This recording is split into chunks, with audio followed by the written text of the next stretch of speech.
자, 오늘은 학습지 23페이지 통일신라와 발해의 발전, 그 중에서도 4번 신라의 동요와 호상국의 성립 이 부분을 하겠습니다. 여기 동요라는 단어 여러분 보이죠? 이걸 거꾸로 하면 뭐가 돼요? 요동이라는 단어입니다. 여러분 요동치다라는 말 들어본 적 있죠? 요동치다라는 의미 뭘까요? 이게 잔잔하고 안정적이라는 의미일까요? 막 혼란스럽고 불안정하다라는 의미일까요? 불안정하다라는 의미죠. 자, 그래서 1번 제목 보면 여기 흔들리는 신라 사회라고 되어 있죠. 자, 여기 우리가 하는 부분은 신라 중에서도 어느 시기에 해당할까요? 자, 신라는 역사가 되게 길잖아요. 그래서 우리가 신라를 지난 시간에 한 적이 있는데 긴 이 신라 역사를 통으로 배우기 매우 힘들기 때문에 3개의 시간으로 쪼개서 우리가 공부를 합니다. 첫 번째는 신라 상대, 가운데 있는 건 신라 중대, 마지막은 신라 하대. 삼국사기에 이걸 따르고 있습니다. 시대 구분이라고 표현을 해요. 상대, 중대, 하대 이렇게 나누고 있습니다. 자, 그래서 중대랑 하대를 나누는 기점이 되는 건 통일이에요. 통일 전, 통일 후 이렇게 나누는데 통일 전의 특징은 누가 왕이 되느냐, 어떤 신분이 왕이 되느냐. 누가 왕이 될까요, 여러분? 성골이 왕이 됩니다. 성골이 되는 방법은 매우 까다롭기 때문에 곧 성골들은 전형적으로 사라져요. 그래서 성골이 사라지고 그 다음에 귀한 사람들이 누구예요? 진골이 이제 왕이 되기 시작하는 겁니다. 자, 근데 이 신라 중대 때는 통일 직후거든요. 그렇기 때문에 이 통일의 주역, 진골 중에서도 통일의 주역이 누구예요, 여러분? 우리 예전에 배운 적 있죠, 지난 시간에. 김춘추입니다. 김춘추가 왕이 됐습니다. 무슨 왕이 됐어요? 무열왕이 됐죠. 그래서 이때의 진골 왕들은 진골 중에서도 무열계의 직계 자손만이 왕이 됩니다. 좀 더 쉬운 말로 바꾸면은 김춘추 가문에서 왕의 자리를 독점하고 있는 상황이에요. 다른 진골들은 왕이 될 수 없고 오로지 김춘추 가문만이 독점을 하고 있습니다. 이러다 보니까 왕권이 매우 어때요? 강력합니다. 다른 사람들은 건드릴 수가 없어요. 그러다 보니까 왕권이 매우 강력했습니다. 자, 중대와 하대 똑같을까요? 약간 차이점이 있을까요? 차이점이 있으니까 우리가 구분을 해놓은 거죠. 여기도 차이가 있어요. 자, 신라 하대도 마찬가지. 이제 성골은 등장하지 않기 때문에 계속해서 진골입니다. 근데 같은 상황이 아니겠죠. 진골 중에서도 어떤 사람이 왕이 되느냐. 여기 중대는 무열계 직계만이 왕이 됐다면 여기에서는 내물계라는 표현을 씁니다. 이 내물계라는 표현을 들으면 이게 뭐지? 하지만 이걸 더 쉽게 얘기하자면 무엇이냐? 진골이면 누구나 이제 왕에 도전할 수 있다라는 거예요. 자, 이렇게 되면 어떻게 되냐? 왕이 있어요. 진골이에요. 나도 진골입니다. 같은 진골이에요. 근데 왕이 조금 약해 보입니다. 내가 군대도 더 많은 것 같아요. 그러면 그 왕을 어떻게 할 수 있다는 걸까요? 몰아내거나 죽여버리고 내가 왕위에 올라설 수 있습니다. 왕에 도전할 수 있어요. 진골이라는 신분이라면 누구나. 자, 그러다 보면은 자연스럽게 왕권이 어떻게 될까요? 왕의 힘이 매우 약해지겠죠. 자, 그러다 보니까 정치가 매우 불안정합니다. 그러면 사람들이 살기가 좋을까요? 힘들어질까요? 힘든 상황이 계속 생기는 거예요. 사회가 불안정해지는 겁니다, 여러분. 그러면 혼란에 빠지겠죠. 그러다 보니까 나라가 어떻게 될까요? 결국에는 신라가 멸망하는 그 과정. 우리는 지금 여기 신라 하대 부분을 할 겁니다. 사회가 불안정해지고 왕권이 약해지는 부분을 쭉 배울 예정이에요. 자, 그래서 1번에 진골들의 왕위 다툼, 진골 귀족들이라고 했는데 진골 귀족이라고 생각하면 돼요. 귀족들의 왕위 다툼, 왕 자리를 두고 귀족들끼리, 진골들끼리 싸우고 있다. 왕권이 매우 어떤 의미예요?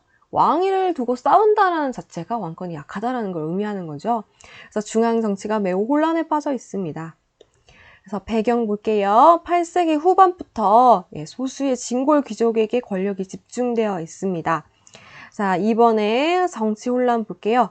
가장 중요한 단어 왕권이 매우 매우 약해졌습니다. 중대와는 이제 또 다른 양상이에요. 진골 귀족들 간에도 분열이 되어 있습니다. 여러분, 내부 분열이거든요.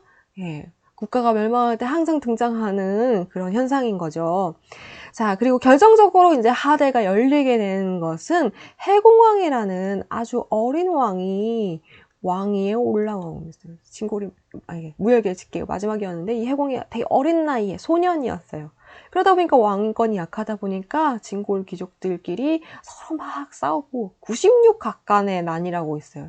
96각간, 96. 각간이라는 거는 관직을 말하는 거거든요. 그러니까는 관리들이, 진골 귀족들이 거의 대부분이 반란을 일으켰다라고 생각하면 되는 겁니다. 그 과정에서 살해되고 말아요. 그래서 이 이후에 150년이라는 시간 동안 20명이라는 엄청나게 많은 수의 왕이 교체되는 겁니다. 왕이 수시로 계속 바뀌는 거죠. 중앙이 이렇게 혼란에 빠져 있습니다.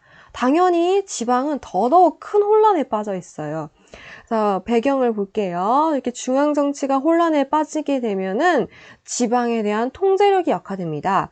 중앙에서 지금 내 목숨 하나 건지는 게 힘든 일이 되는 거죠. 지방에 신경을 못 씁니다. 그럼 지방에서는 어떤 일이 일어나느냐? 지방에 힘 좀 있다 싶은 사람들은 자기 마음대로 뭐든지 다 할 수 있어요. 뭐든지 다 해도 중앙에서 야, 너 그러지 마 라고 아무도 말을 하지 않는 거예요. 통제하지 않는 거예요. 그러면 가장 쉬운 예로 어떤 일이 일어났냐? 지방에다가 세금을 내라 했거든요. 그래서 사람이 이 정도 살고 있는 마을입니다. 예전에 계속 100만 원씩 세금을 내는데 이 지방에 힘 있는 사람이 갑자기 200만 원 내라. 사람들이 못 내겠는데요. 저희 힘들어요. 라고 호소를 합니다. 어디에 호소할까요? 호소할 때도 마땅치 않고 중앙에 겨우겨우 말려봤자 중앙에서는 자기들 목숨 건질 목숨 건지라 정신이 없거든요. 아무런 제재를 가하지 않습니다. 지방에 대해 통제력이 약해지면은 가장 힘든 건 지금이나 예나 마찬가지예요, 여러분. 이렇게 정치가 혼란스러우면 가장 직격탄을 받는 건 가난한 백성들인 겁니다. 아무도 백성들을 보호해주지 않는다라는 거죠. 자, 이런 지방의 혼란상을 가장 크게 보여주는 게 김원창의 난과 장보고의 반란입니다. 둘 다 실패로 다 돌아갔긴 했습니다. 이 김원창의 난이 바로 지방에 대한 통제력이 약화되는 결정적인 시점, 계기가 되는 사건입니다. 이 사람은 김씨죠. 진골 귀족이었습니다. 이 김원창의 아버지는 김주원이라는 사람인데 이 사람은 원래 왕위 계승자였어요. 그래서 왕이 될 수 있는 사람입니다. 그래서 갑자기 그 전에 왕이 죽었거든요. 그래서 이 사람이 왕이 되려면은 몇 월 며칠까지 궁궐 안으로 가야 돼요. 수도로 들어가야 돼요. 자, 그런데 그때가 하필이면 여름이었습니다. 지금처럼 장마철이었던 거예요. 그래서 다리 하나만 딱 건너면은 들어갈 수 있는데 갑자기 비가 많이 내리는 바람에 물이 불어나서 궁궐 안으로 못 들어가는 바람에 다른 사람이 왕이 돼버린 겁니다. 지각해가지고 왕이 안 된 거예요, 여러분. 지각이 이렇게 무서운 거예요. 자, 아무튼 김원창은 아버지가 왕이면 자연스럽게 자기가 뭐가 돼요? 쉽게 왕이 될 수 있을 텐데 아버지가 지각하는 바람에 왕이 못 됐네. 억울하다 이런 생각을 맨날 가지고 있었거든요. 그리고 중앙에 있는 왕이 좀 비리비리해 보여요. 그러니까 자기가 이제 난을 일으켜서 내가 왕이 되겠다라고 한 거예요. 근데 이게 성공했을까요? 실패했을까요? 실패로 돌아갑니다. 그래서 아들이 실패하는 걸 김주원이 본 겁니다. 아유, 안 됐다 라고 생각하는 게 아니라 아들이 난을 일으켰네? 나도 한번 이 난을 일으켜보자. 난을 일으킨 겁니다. 실패로 들어갔어요. 자, 근데 김주원의 아버지인 김범문이라는 사람이 있었는데 이 사람도 아들도 실패, 손자도 실패. 잠깐만, 나도 아직 군대가 있거든. 그 사람도 난을 일으킨 겁니다. 이 김씨 3부자가 난을 일으킨 겁니다. 계속 연속적으로. 혼란스럽죠. 말만 들어도 장난이 아니죠. 자, 그 다음에 이제 여러분, 장보고라는 사람은 워낙에 유명한 사람입니다. 장보고는 원래 신라에서 신분이 낮은 사람이었어요. 신라 사회에서는 이 신분이 낮으면은 성공하기가 쉽지가 않죠. 골품제가 워낙 강력하기 때문에. 이 사람은 당나라로 건너갑니다.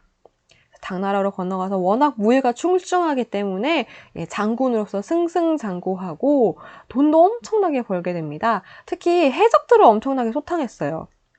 그래서 법화원이라는 커다란 절도 짓고 해서 많은 사람들의 존경을 받습니다. 그러던 와중에 이제 신라로부터 와가지고는 영암이라는 곳이 있거든요. 거기에다가 그 앞바다에 청해진이라는 진을 설치해요, 여러분. 여러분, 이 진은 군사시설입니다. 이 청해진을 설치한 목적은 해적들을 소탕하기 위해서인 겁니다. 그래서 해상무역을 안정화시키려고 청해진을 설치한 거죠. 근데 이제 군대를 가지고 있잖아요. 그래서 장보고가 이제 군대를 가지고 있다 보니까 이 중앙에 왕위 계승 싸움에서 실패한 사람이 지방으로 이제 전전하다가 장보고를 만났어요. 군대가 있잖아요. 자기는 지금 왕이 되고 싶은데 군대가 없습니다. 없으면 어떻게 하면 돼요, 여러분? 예, 빌리는 거죠. 장보고한테 군대를 빌려달라고 합니다. 장보고가 근데 괜히 공짜로 빌려줄까요? 아니죠. 장보고는 한이 있어요. 자기는 능력이 이렇게 출중한데 혈통 때문에 어렸을 때 그렇게 천대를 받았거든요. 그래서 상당히 불만이었기 때문에 내 딸을 왕비로 맞이해주면은 이 군대를 빌려주겠다. 그래서 그 사람이 약속시키겠습니다 라고 이렇게 철석같이 크게 외친 거죠. 그래서 그 말을 믿고 군대를 빌려줬습니다. 그래서 이 장보고 군대를 빌려가지고 왕이 됐어요. 신무왕이라는 사람입니다. 드디어 왕이 됐네요. 자, 그럼 장보고는 이제 기대를 하겠죠. 근데 왕이 되기 전의 마음과 되고 나서의 마음이 달라진 겁니다. 빨리 결혼해라 하는데 계속 결혼을 미루고는 겁니다. 예, 신무왕 입장에서는 군대를 가지고 있고 힘이 강력한 장보고가 왕족까지 되게 되면은 더더욱 큰 힘을 가지게 되니까 부담스러운 거예요. 그래서 장보고의 말을 차일피일 미루다가 결국에는 염장이라는 사람을 보내서 장보고를 암살하려고 하는 거죠. 그래서 이렇게 장보고가 반란을 일으켰고 암살을 해서 결국에는 실패로 돌아가고 맙니다. 자, 이제 지방민들의 봉기를 한번 살펴보겠습니다. 지방민들은 지금 살기가 매우 힘든 상황이에요. 자, 특히나 우리 예전에 신문학 할 때 한 적이 있는데 노급이라는 제도가 부활됩니다. 노급은 원래 국가에 내던 세금을 이제 귀족들한테, 관리들한테 내던 거죠. 그래서 관료정 같은 경우는 단순히 쌀만 주면 되는데 노급은 노동력까지 제공을 하게 되는 겁니다. 그래서 여기 살고 있는 사람들을 마음껏 할 수 있는 거예요. 이 오만 일을 다 시키는 겁니다. 이 노급이 부활됐다라는 말은 귀족들로부터 수탈을 더욱더 당하게 된다라는 이야기예요. 여기 나오죠? 귀족들의 지나친 농민 수탈, 쥐어짜고 있는 겁니다. 안 그래도 힘든데 자연까지 도와주지 않습니다. 홍수랑 가뭄이 막 연이어 닥치는 겁니다. 그런데 먹고 살려고 해도 지금 힘들어 죽겠는데 돈 없어 죽겠는데 정부는 너희 왜 세금 안 내냐? 이 와중에 독촉까지 하고 있는 거예요. 지렁이도 여러분 밟으면 어떡해요? 꽁틀하는 거죠. 가만히 있어도 지금 굶어 죽게 생겼는데 세금까지 내려가니까 기분이 좋아요, 안 좋아요? 안 좋습니다. 선생님 생각해도 너무 기분이 나쁠 것 같아요. 그래서 지방민들이 들고 일어나는 게 마지막 최후의 수단인 겁니다.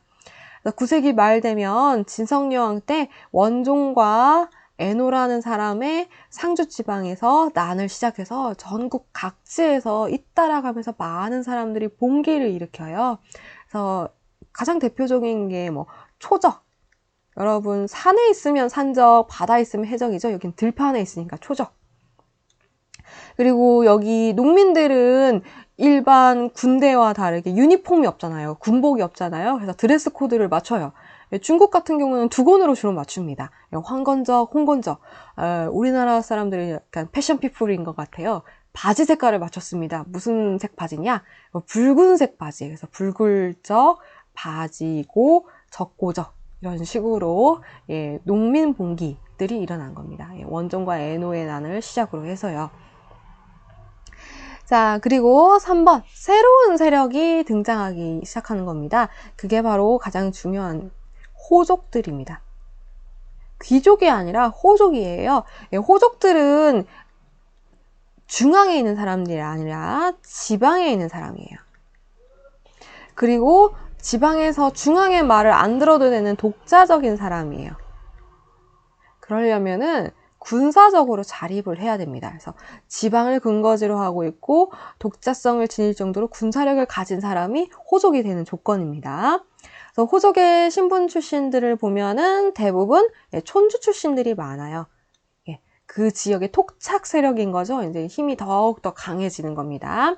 그리고 중앙에서 지방으로 내려온 귀족, 김원창 같은 사람들, 중앙 정치에서 밀려난 사람들이에요.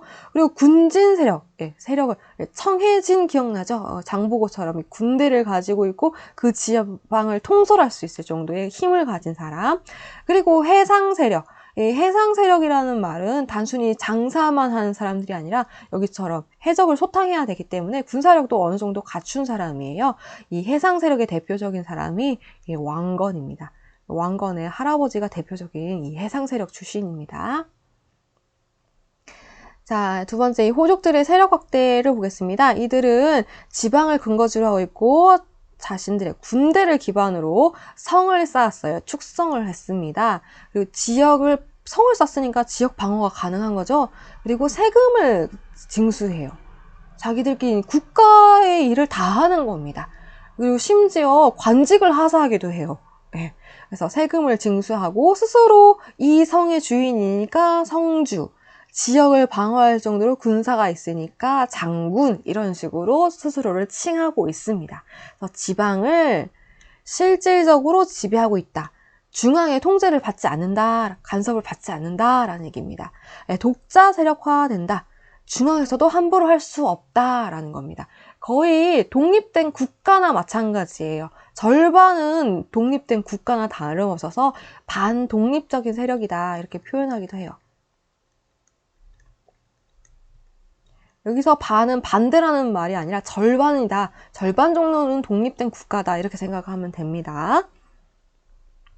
자, 그 다음에 두 번째, 자, 새로운 세력은 아니지만 이들은 진골 귀족에게 억눌려 있던 사람입니다. 중대 때는 반짝했었어요. 왕과 결탁해가지고 왕권이 강할 때는 왕을 보좌하는 걸로 해가지고 진골 귀족들을 약간 압박을 했었습니다. 신라 하대되면서 진골 귀족들이 강력해지면서 왕권이 약해지면서 이들도 같이 몰락을 했어요. 능력은 출중하지만 신분에서 밀린 사람들 바로 육두품입니다. 그래서 골품제의 모순을 가장 강력하게 비판하고 있고요. 그리고 유학자들이 대부분이기 때문에 지식인들이 많죠. 사회개혁에 대한 여러 가지 안을 제시하는 겁니다. 이런 방법을 한번 해보자, 저런 방법을 해보자 하는 거죠. 그래서 이들이, 호족들은 보면은 약간 군사적인 무에 치중한 사람들이에요. 무는 출중해요. 하지만 뭐가 약간 부족하느냐? 문이 부족하거든요. 그래서 이걸 육두품들이 제공을 해주는 겁니다. 서로 보완적인 관계죠. 그래서 호족과 힘을 합쳐서 새로운 사회를 건설하는데 이바지한 사람이다 라고 이해를 하면 됩니다. 자, 그 다음에 새로운 사상의 유행 보겠습니다. 자, 불교 중에서도 이 신라 하대쯤 되면은 여러분 선종이라는 불교가 유행을 합니다. 자, 이 기존의 불교는 교종이 유행했었어요. 근데 이제 새롭게 선종이라는 게 등장하는 겁니다. 자, 둘 다 공통점은 무엇이냐? 최종적인 목표는 해탈이에요. 해탈은 깨달음을 얻어서 윤회의 수레바퀴로부터 탈출하는 겁니다. 근데 이 교종과 선종은 깨달음을 얻는 방법, 수단이 달라요.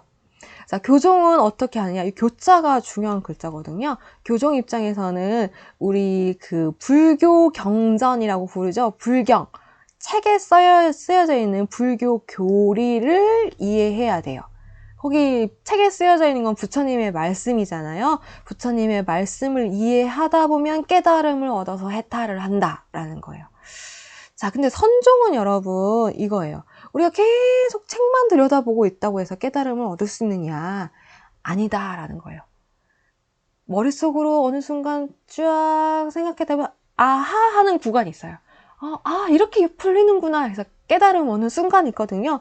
그렇게 깨달음을 얻는 것은 책을 들여다보는 게 아니라 생각을 해야 되는 거예요. 이게 참선 수행입니다.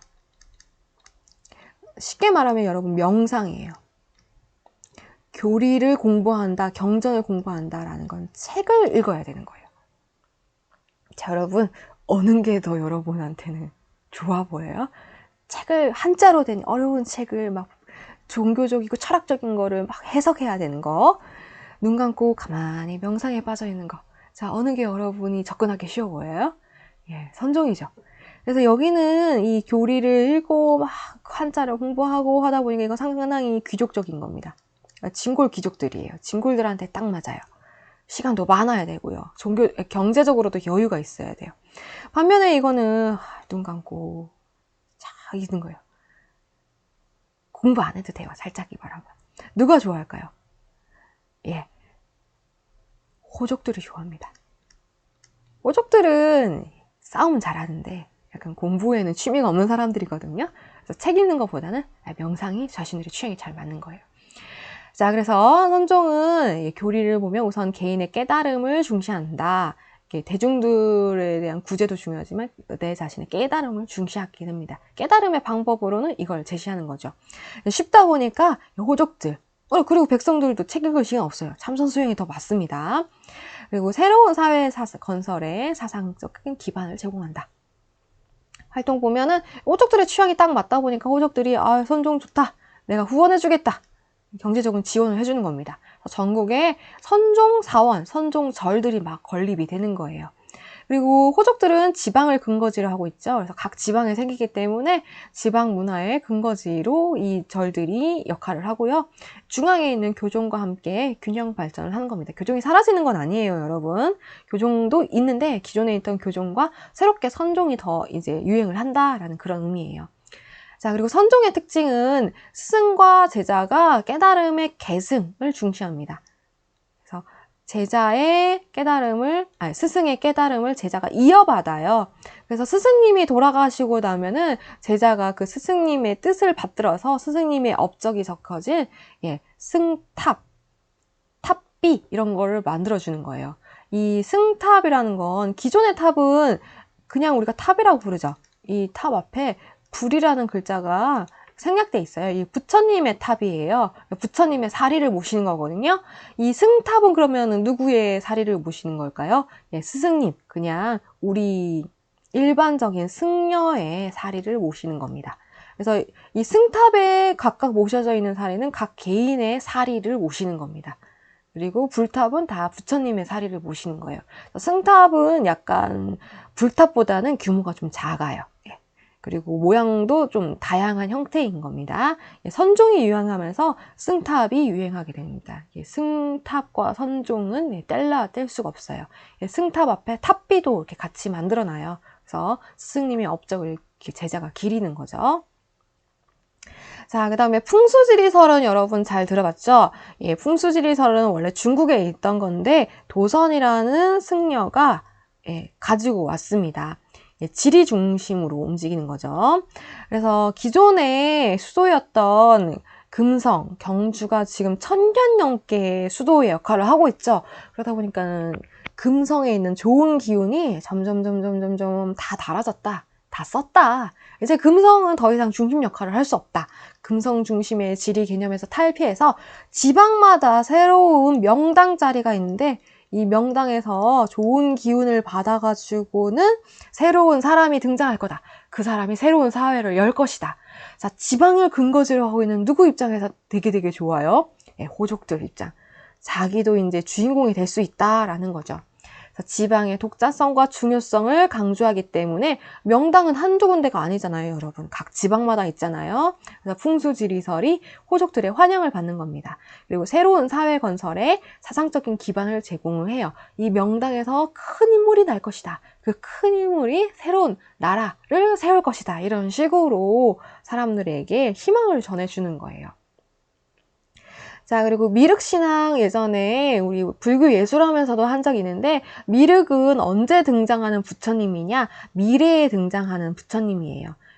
근데 이 미래 중에서도 아무 미래가 아니라 혼란에 빠지고 사람들이 도탄에 빠지고 어려울 때 이 미륵이 짠 등장해서 그들을 힘든 사람들을 구원해주는 구원자의 역할을 할 것이다. 근데 지금 세상이 어때요? 혼란스럽죠. 중앙 정치도 장난 아니고 지방에서도 수탈이 힘들고 봉기가 일어나고 엄청난 혼란 상황이니까 이 구원자가 등장할 것이다. 그게 누구냐? 나다. 내가 미륵이다. 한 사람 있어요, 여러분. 한쪽 눈 이게 안 보이시는 분 누구예요, 여러분? 예, 궁예가 내가 미륵이다 하는 거잖아요. 관심법이 여기서 막 나온 거거든요. 이제 곧 궁예가 등장할 예정입니다. 예, 미륵 신앙인 겁니다. 이 미륵이 나타나 새로운 사회를 열 것이다 라는 믿음을 사람들한테 주는 거예요. 이렇게 사회가 혼란스러울수록 새로운 종교들이 상당히 많이 등장을 하는 편입니다.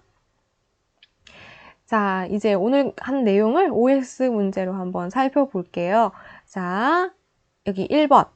8세기 후반 이후 왕권이 약화되고 진골 귀족 간의 분열이 나타났다. 이제 정치적인 혼란이 드러난다라는 걸 의미하는 겁니다. 신라 하대의 상황인 거죠.